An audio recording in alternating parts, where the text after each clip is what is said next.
What's going on, guys? Bingo here, and I'm with the Duel Factory for episode 9 of X-2 Drop, a weekly podcast series we do talking about the Yu-Gi-Oh! Community, events, and just anything in general we feel like talking about because we ain't got anything better to do on a Sunday night than talk about a children's trading card game. Hell yeah! So, this Sunday was our first time attending an event after the new ban list. It's been out for, about a week and a half now? Something like that. Yes, it came out. I can't remember the date. I think it was legal on the 29th, if I'm not mistaken. So, hell yeah. So we've had about 1 week to play test or lack thereof and then play an event. So, Joe, you took Danger Thunder to this event, and I ended up taking Necros to this event. I only got to play 2 rounds, so I'm not going to be saying much about that, but your tournament experience, you ended up playing 6, 7 rounds or something like that? Yeah, I played 6 rounds this time. All right, you want to go through your matchups? Oh, hold up. Let me get your deck list up, and we'll talk about that first. Yeah, take your time. All right.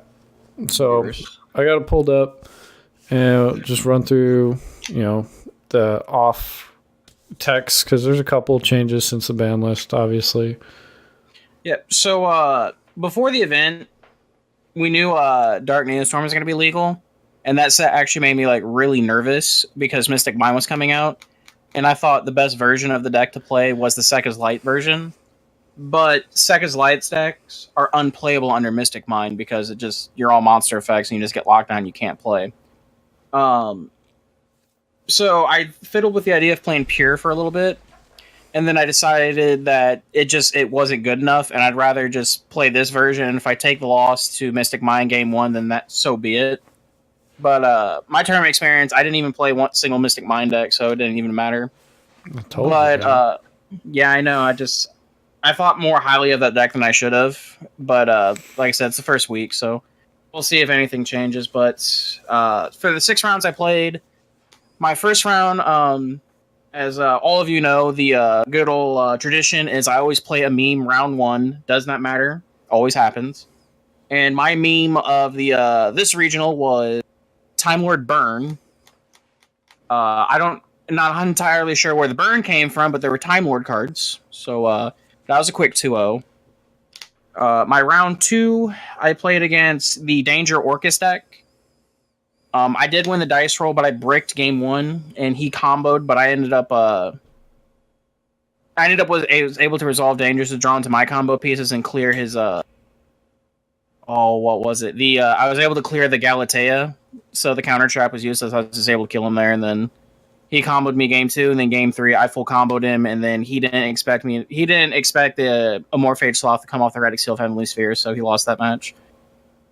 My round 3, I played the eventual winner of the event, and he sauced me with Spiral.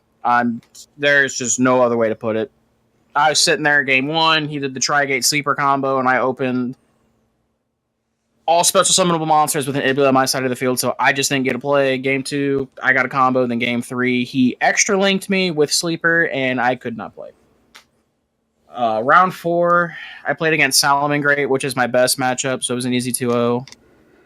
Rounds, what was that, 4? So I'm into 5 now. Yeah. Round 5, I played Salamangreat again. But the guy I was playing, so everyone knows who these types of players are at regionals. The ones who take a deck to a regional, they don't know exactly how to play it because it's brand new to them, and then on top of it, they don't know what your cards is, so they have to read everything. So we had a really, really long game 1, which I ended up winning. Because at first I only opened Thunder monsters, and I never drew into a Dragon monster until 6 turns into the game. And then game 2, he did 600 points of damage to me, and I was comboing off, getting enough damage to put on board, and time was called, and we ended up drawing, so that was unfortunate. Oof. And then round 6, I played against, as many of you know, his name's AJ Jones. He's known for playing the Sky Striker Invoke deck the past couple weeks, with the one of hand traps and everything like that. And game 3, when we and him were playing, he draw and Lockbird me, so that kept me from making a lot of my plays. But I was able to put 2 Colossus on the board through draw and Lockbird.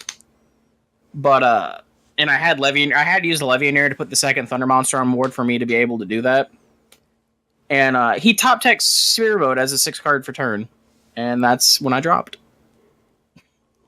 So you end up dropping at X1 or X2? X2-1. Okay. So, since the ban list, obviously we lost Skyblaster, or the consistency of Skyblaster, so it's not really worth playing because of the extra deck slots. So You cut out a little bit. What card is not worth playing? Phantom Skyblaster. Yeah. Yeah. So you cut that. What other changes did you make? So in terms of the main deck, so we cut Phantom Skyblaster because, like I said, I don't think there's a point to play it at 1. So instead, I replaced it with more Batteryman Solar-esque cards, so Armageddonite and Dark Grepher. With White Dragon Wyvern Burster, it just lets you combo. The only difference with those two versus Batteryman Solar is Solar gives you an extra monster from the token it generates from summoning a Thunder Monster. But more or less, you get to do this. The core combos are still the same there. With Dane coming out, we did play a new card in it. We played the Omni Dragon Brotar. Its name's different in Dueling Book, so it has an OCG name, but its TCG name is Omni Dragon Brotar. More or less, I use that as the replacement for Eclipse Wyvern because without the cool thing that we had, like especially with like Summon Sorceress, so that allowed you to tutor out 2 dragons, and then you still had a banish from your Black Dragon Collapse Serpent as an extender to be able to add cards back from your banish pile that were banished off of Eclipse Wyvern. The problem now is a lot of the combos force you to put both dragons on field to make Pisty and LP to have 2 zones pointing to it. So I didn't think it was consistent enough to play it, and I thought the Omni Dragon Brotar was just a better choice because it does the same thing as Wyvern by searching. Because so the effect of Omni Dragon Brotar is whenever it's special summoned, you can target 1 monster on the field, and then you can add a monster of the same type and attribute but different name. So there's a broad category of monsters that you can search in this particular deck that fall under it by just simply targeting itself, such as your Chaos Dragon Levianeer, which is by far the best card in the deck. You can search Diabolos, the Lord of the Lair. You can search Defrag Dragon, and you can also search Black Dragon Collapse Serpent, which is really huge because there's a lot of times that I would draw into the Brotar, and I would have to make Saryuja first, and I was able to summon the Brotar off of Saryuja, and I'd be able to search and continue my combos. And then the other big change that we made to the main deck is a lot of them, like we lost Dark Matter Dragon. So instead of playing Goliath, I opted to play a Morphage Sloth. The reasoning behind it is, so what made Goliath so good is that you were able to tutor it off Dark Matter and also send the Reborn card in Arcbrave Dragon to be able to bring it back on your turn. Though I know Goliath and a Morphage Sloth have the same thing, to me, Sloth was the better choice now, being that it is a 1-sack and not a 2-sack, and that actually came up for me in the regional experience.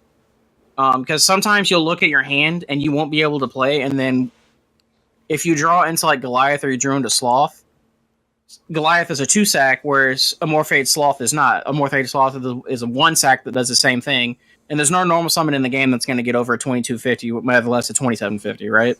Yeah. So I'd rather draw into that than I would Goliath. And there's no other argument you can really make to say that Goliath would be a better choice because almost 9 times out of 10, you're going to summon that card off of Erratic Dragon Seal of Heavenly Spheres now, and they're both going to come out 0/0, and you can't do anything with them because neither player can summon monsters from the extra deck except the Morphage monsters. So, I mean, there's really just... I don't see... If money's not an issue, because a Morphage Sloth is apparently a $15 card, there's just zero reason not to play Sloth over Goliath. Like, it just makes no sense to me. And it like, literally... Well, there was 2 times that I got Lancet and I had Sloth in hand and I didn't have any other extensions to make a Saryuja to put Sloth back, so I just normal summoned Sloth and my opponent couldn't out it, and it just rode it to victory. So, Defrag Dragon, is that, you still feel like that's worth playing? It was solid for me. I think it gets even better now because Brotar can search it where Eclipse Wyvern couldn't. So it's one of those, like, if you already have Levianeer and access to a rank 8, like, your plays vary depending on your hands, but if you already have access to those cards, it's just an extender you can search that just gives you a free dragon to make into Heretic Dragon Seal Heavenly Spheres. You can use it to start your guard dragon combos. I 100% think it's definitely worth the slot as a one of, for sure. Okay. And side note, you didn't mention you can search Phantasma off Brotar. You can search Phantasma with Brotar. At first, I was main decking the one Phantasma, but then I just wanted to optimize my build for game one. Yeah, I mean, 9 out of 10 times you're going to be searching Legionnaire if you don't have access to it, you know? Yeah. So, Brotar, I think, is one of the most important cards from Dark Neostorm. It says search any card in your deck. It's just restricted onto what link monsters we have access to, really, for when you bring out LP. But right now, pretty much can only search a Dark Dragon with the easy combos, so we'll see where that goes. I think it's a really solid card.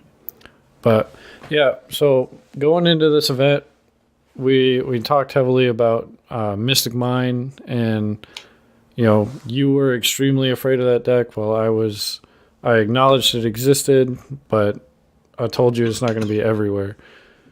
I did see quite a bit of Mystic Mine there, so I definitely think I prepared for it. I mean, I was siding 6 cards for it, but how do you feel like it did today?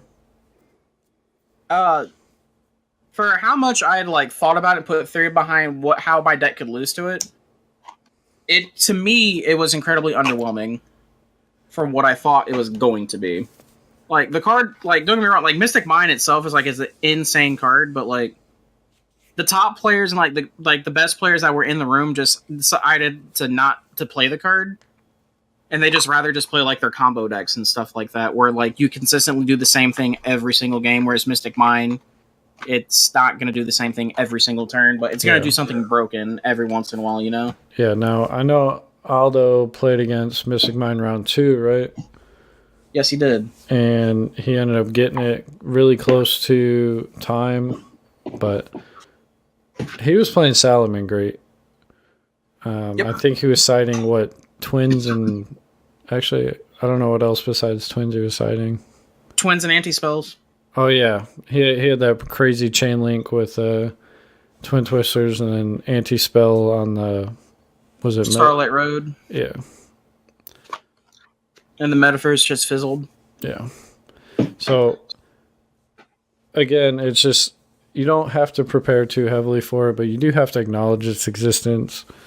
One thing I do want to talk about is Striker Mystic Mine,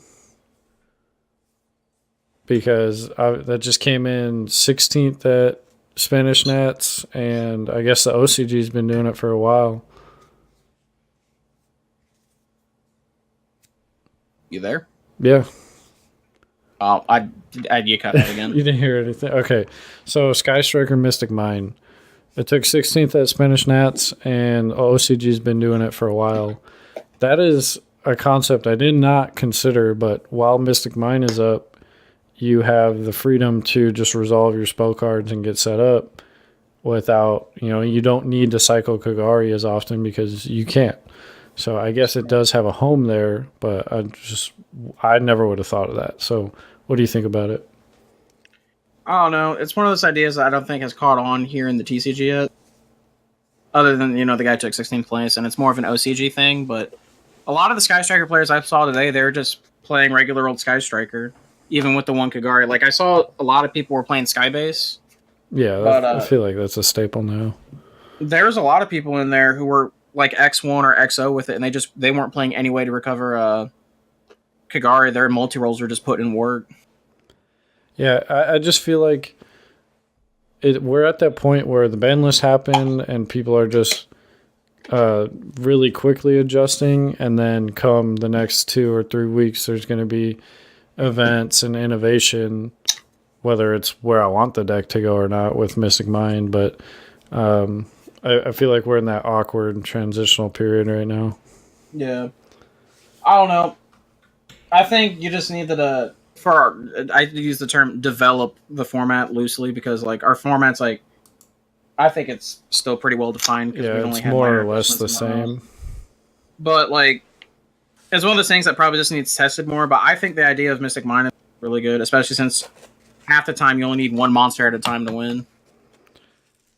Yeah, the list that won that regional with like the two ledgers, all like that freaking three demise, three where it wasn't focusing on burn besides wave motion cannon. It was more stall and then like he went into time just about every time, but he ended up he just he just didn't let his opponent play the game. Yep, it's kind of scary. Yeah, 100%. Because being able to draw 3 off of demise and then activate ledger, it doesn't conflict with demise and it doesn't conflict with extravagance. And you can't ash it. Yeah, so if that card resolves, like you're just gonna win the game. You're just so far ahead at that point. You just generate a +2 for free. All right. Yu-Gi-Oh just doesn't have that. So, going forward, are you still going to be playing Danger Thunder? Unless there's some huge immediate change, I think for any major event, I'm just going to... I might consider playing Salamangreat, but like, to me, this is still the most powerful deck in the format. What it does is just insane. Like, Orcus is a scary deck, but like, I don't feel as it's the same power level as Thunder right now. But yeah, I agree. I feel like Orcus is a combo deck, right? And it sets up 4 interruptions roughly consistently, and it's just a worse, or it's a less potent version of this deck. This deck just about every time can do that, except better. That is the one thing I like about Orcus, though. It kind of reminds me of like the argument between 2016 Nationals, where like people were deciding between not BA Monarch, but Extra Deck Monarch versus BAPK. BAPK had the advantage of any 2 cards make Dante, and they get to play every single game. Yeah. Whereas Monarchs are probably going to brick 1 out of every 3 games, or like whatever arbitrary percentage someone came up with. But it had the highest ceiling for potential power. And that's why I feel like those 2 decks argue. But then, like, you have like the Salamangreat deck that's like super consistent and stuff like that too. So yeah, between Thunder and Orcus, like, I don't even know if there's a hand in an Orcus deck that can't combo. Whereas I think it averaged out for you basically 1 out of every 6 games you'd open really really suboptimal. Yeah, I mean, when you brick in this deck, like, you brick, but, like, your potential for combo ability is insane. Yeah, so I do feel like this is the most powerful deck in the format, Danger Thunder. But if I had to play competitive, I think I would try out Salamangreat and see how I like it. Because, like, the only reason I don't want to play that deck is because they're not foil cards. Like, I know that sounds absolutely stupid, but... They're common cards, they don't look very good, and that's half the reason I play a deck in the first place is because I like the way they look, the artwork, and the mechanics. But it'd be either that or Sky Striker. That's honestly why I like Thunder so much. Everything's foil and it's beautiful. Other than Ulti Colossus, those are actually awful. Yeah, you got to get your secret Greffers, man. I don't know. I was sitting there talking to everyone about it today at the regional that I knew, and I'm like torn between my Turbo Pack Ultras or just getting secret firsts. I mean, the Turbo Pack Ultras look really good. And it's really weird because half your deck's secret and half of it's Ultra. I'm just super. a really, really big fan of like the Turbo Pack sets and stuff. So that's why I really like having the Ultra Greffer, but I don't know. I might finally bite the bullet and get secrets because I've kind of wanted secrets for a little while, but like I just couldn't make myself do it because I have my turbos. Yeah, I mean, you only need to get 1. Nah, dude. There's nothing in Yu-Gi-Oh worth having if it's not in a playset. All right. That's why it's so hard to buy price cards. Oh, yeah. Gotta get that Ultra Minerva, man. Gotta get 3 of them. That's like a 12K buy. Easy. All right, so something side deck. You cited Lancia, Danko, Phantasme, Twin, and Red Reboot. Yep. Is there anything you wish you sided or anything you wish you didn't side? I mean, I kind of wish I had an 18-card side deck because I would have sided Anchor Tops. That would be super nice. In terms of what I sided, I thought it was fine. Because, like, I was 100% prepared for, like, Mystic Mind decks, and then 100% on, like, so for example, like, how I would side, like, when I played against Salamangreat, if I went second, like, Twins, not really Twins, sometimes Twins, just depending on the matchup, if I thought they could put in Floodgates. But, like, Denkos and, like, Phantasmes that came in instantly almost every game 2 and 3. Any combo deck that I played against via Orcus, the Mirror, anything like... I never played the Mirror, but if I would, like, Lancia came in immediately along with Phantasme. Yeah, Lancia is just wild against the combo decks. Yep. And then, I can't think of what deck it was. Oh, yeah, also, like, the Orcus deck itself, just the same 9 cards came in going second every time, just Denko, Phantasme, Lancia. See any one of the 3s and they can't beat you. All right, so when like, almost every card in this deck is an engine piece in some way. How do you, like, what do you said you just said 9 cards. What do you take out? Obviously, the second's light if it's Twin and Red Reboot, but... you just have to look at your matchups and you have to kind of, like, see what you're doing. Like, for example, you're going second, so to me, there's 6 cards immediately that you can take out that are bad going second. So, Solar, Armageddon Knight, Greffer, and Sloth. Those 6 cards immediately are just bad going second. And then from there, you kind of just have to, like, pick and choose what you want, because you got to remember, you're seeing a 6th card for turn. So percentages of you seeing specific cards go up tremendously. Like, for example, I'm playing 3 Living Air in the deck, but when you go second, you have, like, a higher chance of seeing it. So I would cut 1 out of the deck for there, because you don't necessarily need 3, but you play 3 because you kind of want... To me, you kind of want a hard draw, because it's the best card in the deck, by far. It just lets you do so much. But, so you would cut 1 of those. Bigfoot, to me, is not very... To me, it's not like one of those cards that's not very good going first. And then going second, it just depends on what you feel, because some decks have the ability to put, like, floodgates against you, where I think it's really good, like Salamangreats or Sky Striker, or if I would have played it, True Draco, or like Mystic Mine or anything like that.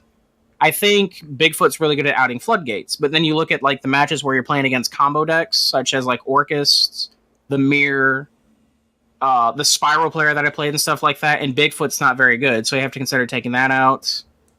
Going second, I would, like I said, another card you could take out would be Diabolos, because I think that card's not very good going second. But I played against a Sky Striker player, and that card was really good, so I kept it in. But it's just, like I said, depending on each matchups and stuff like that, it just varies. A popular thing is, too, like, I played 2 Roar in my main deck because I was comfortable with it, but a lot of the times I'd side 1 out because it was just unnecessary. Because, like, you're playing 5 cards in your main deck to send to the graveyard turn 1, and you can always put it back with Second Sight and Saryuja. Because a lot of times if I bricked, but I can make Saryuja, I'd make Saryuja first and just resculpt my hand and go in. But... Okay. And then, obviously, if you're going to side Twin Twisters and Red Reboots, Second Light isn't automatically come out of the deck because you can't play Second Lights and those cards together.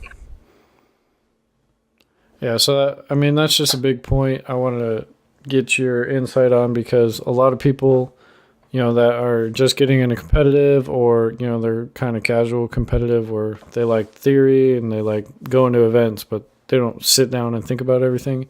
Side decking is the most important thing after deck building, right? Yeah, people can say whatever they want. All matches are won and lost in the side deck. Yeah. All of it. Because, you can lose game 1, just bad matchup or whatever, but that's what the side deck is for. And a better player, most of the time, obviously there's variance. You can't control what you draw, but... Exactly. Yeah, so knowing how many cards you can side out and still play and do everything you want to do, as well as knowing how to side and going first and second. So you comfortably have 9 side out slots in this deck if you need to. Yeah, and it's just one of those things. I like to take the same approach that, like, a lot of my brother used to tell me this all the time when we were growing up. I like to take the same approach in Yu-Gi-Oh! It costs nothing to pay attention. And that is the best way to know how to side. If you know your matchup, and if you know what's good and what's bad, siding becomes very simple. Yeah, and The problem with a lot of rogue decks, or like my deck, for example, like Necros, a 40 card Necros deck, it's extremely difficult to side in more than 3 cards at a time, right? Because it feels like all your cards are engine pieces. yeah, everything is important, and if you lower the consistency, then yeah, you'll see your side deck cards, but then you won't be able to play because you need 2 to 3 cards to play. So when you're going into an event and you're like, okay, I have 9 cards for this matchup, like I'm not going to be able to put in 9 cards in a Necros deck, so that would just be wasted side deck slots at that point, right? Right. So that's something to consider when you're building your side deck. Is yeah, you have 6 cards for it, but you can only comfortably put in 3 or 4 cards, whatever. I hate siding 2 cards in the side deck, but yeah, it's necessary sometimes. Like I say, just when a deck like yours, especially like a road deck, that's where the side deck becomes even more crucial because you have to know. Because like it's like you're saying, you're just like almost all your deck's engine, so like you have like mandatory requirements, so you only have so many slots, so you can only side so many per matchup. So you have. I feel like yours, it's more important to have cards that are more generically good across the board versus like more specific type cards. But I mean, you can make that argument for any side deck. That's why cards like Danko Seka, evenly matched before the whole Guard Dragon combo stuff came up. Like cards that were high impact against multiple matchups were extremely good. That's why the deck had that small pocket where it was doing well at the regional scene, and then the combo decks just kind of like came out of nowhere, and they're just really bad matchups. Don't. This is me. Like I still think like combo decks are insane right now, especially with access to Guard Dragons. Yeah, the format's going to be pretty defined by what can abuse the Guard Dragons the best, because those cards are just actually crazy. Pendulum's using them, this deck's using any deck that can use LP or Argipane is using them. That was one of the things, man, like LP's okay, so LP's Lone Fire for any dragon. You can cheat any extra deck monster. There's a plant FTK going around because Argipane. Yeah. And to be fair, for me today, since we don't have summon sorcerers, Pisty was easily one of my best cards in my extra deck, especially when you draw cards like your Brotar and stuff like that. Because without Pisty, if you draw into Brotar and don't have a way to put it back, you can't really combo and like search like you would if you had LP. But like the Pisty just lets you go into reverse, and that was like the biggest part of my combos today. Yeah, since Summon Sorc banned, Pisty has been popping up in just about every list that I've taken a look at. It's more important than people think, because I didn't want to play it at first, but then I realized how necessary it was, and that's what made me play it. What I'm scared of is getting a generic Link 2 that like a generic Link 2 dragon that points straight down. Oh, that would be love. Yeah, that's just going to open up a whole bunch of floodgates, because now you have to, like, when you're going into triple burst, you're essentially just wasting, like, I don't know, you're just wasting a link material because it's the Link 3, and sometimes, depending on, the hand or whatever the setup is, you can save that resource for something else. Yeah, but I don't know, man. God forbid it pointed down and pointed straight down and then bottom right. Woo! Woo! Take me down to Combo City. Yeah, that's just not that's not healthy. Those cards are insane to me. I could definitely see the Guard Dragon engine being touched in some way, shape, or form, but all right, we're coming up on 30 minutes. Joe, you got any closing comments about the event or anything about Douglas French? I mean, this national season is about to get really wild. Douglas French has no sauce as always, but I could have told you that. He could have told you that. We're gonna tell you that. But nah, man, I think that wraps it up. All right, guys. Again, it's been Bingo at the Duel Factory for X-2 Drop. Thank you for stopping by. If you haven't already, and you're listening to this on Spotify or Apple or iTunes, go check out our YouTube channels. We post Yu-Gi-Oh content whenever we can, but it's kind of difficult. We got full-time jobs, so that's pretty much it. I hope you enjoyed. Check us out next week. We post every Monday. So peace out.